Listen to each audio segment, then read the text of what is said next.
And this is so much bigger than Venezuela. What the purpose of this mission was to take out Nicolas Maduro, who, as Wes was just pointing out, is an indicted criminal. He's not just the head of state of Venezuela. He's an indicted criminal under U.S. law.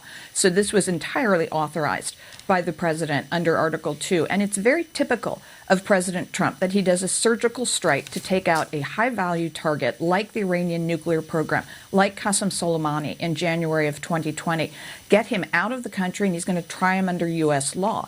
But as I said, this is broader than Venezuela. We've been talking about Cuba all morning. Cuba may now collapse. That's 90 miles off of the shores of Florida. That is a direct threat to the United States. We could get rid of that hostile communist regime at long last, 60 short years later.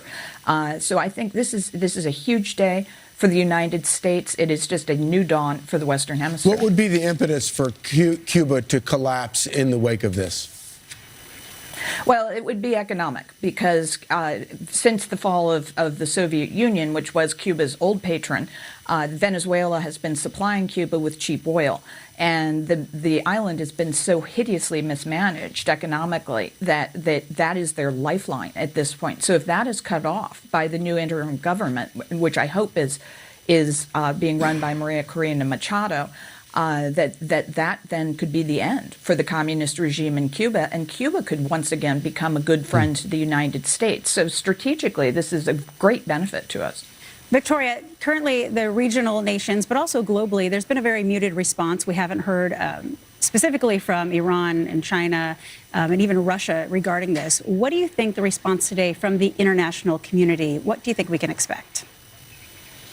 Nicole, I think it's going to stay pretty muted, because just as with the Iran strike, these are capabilities no other country has, including China and Russia. They can't do this kind of activity. They're just not capable. And when the president exercises that kind of exquisite capability, and they see what we can do in terms of advancing our own interests, there's really not much response that they have. And so just as you saw very little out of China and Russia around the B-2 strike on Iran, I don't think there's going to be much on this.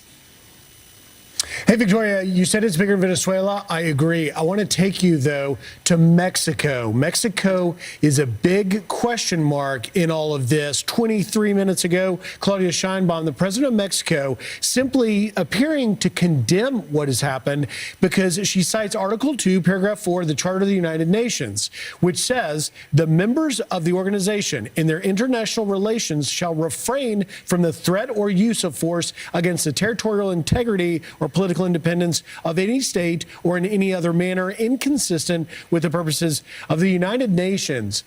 So that's not a direct condemnation, Victoria, but it is suggesting that she doesn't approve of what has taken place. That comes, by the way, in the full context of the fact that the Trump administration has not recognized Maduro as a legitimate leader or his regime as a legitimate government of Venezuela. No, that's a really important point. Last July, Secretary Rubio put out a statement on the anniversary of the stolen Venezuelan election saying Maduro is not the legitimate head of state of Venezuela. And so I think Claudia Sheinbaum is probably legitimately concerned, given her ties to the drug cartels in Mexico, that she could be indicted and she could be subject to this kind of thing. But the good news here is that Article 2 of the Charter of the United Nations is not binding U.S. law. Article 2 of the U.S. Constitution is, and that was the authority the president used. Indeed. And, of course, the president has at every turn pointed out that this operation was done in conjunction with U.S. law enforcement agencies, the DEA. How do you expect to see this trial unfold? We assume it's going to happen here in New York. President Trump told Fox News earlier this morning that Maduro and his wife were being brought here to New York, where I guess he will be imprisoned. They will be imprisoned here. How do you see that trial playing out? No, I mean, just as we've seen the just consummate professionalism of our extraordinary men and women in uniform, and just all compliments to my friends at Fort Bragg who carried out this operation, just extraordinarily competent. We will now hand these people over to our very competent Department of Justice, led by Attorney General Pam Bondi.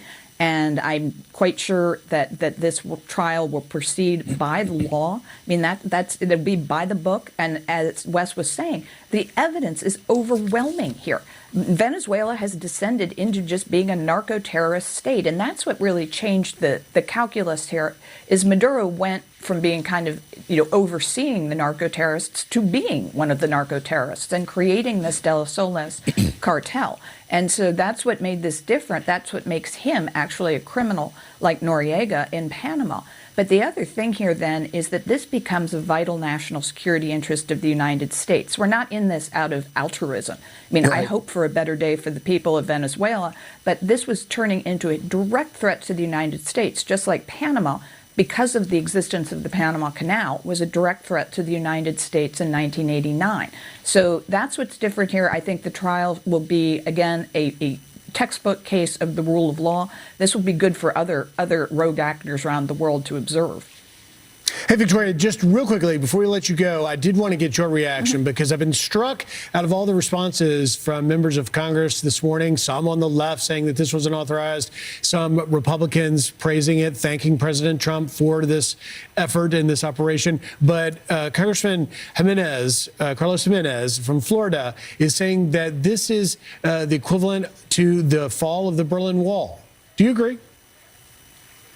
Well, Congressman Jimenez, of course, who's of Cuban descent, has a strong interest in this. His constituents are all part of this community. And yes, for them, this is the fall of the Berlin Wall. This is the possibility for the opening up of Latin America. Because bear in mind, Griff, it's not just Venezuela, it's Bolivia, which just elected a conservative government for the first time. It's Argentina. These can all now be great, good friends to the United States. So yes, I agree strongly this is the equivalent. All right. Victoria Coates. Thank you, very much for your Victoria. insight. Thank you.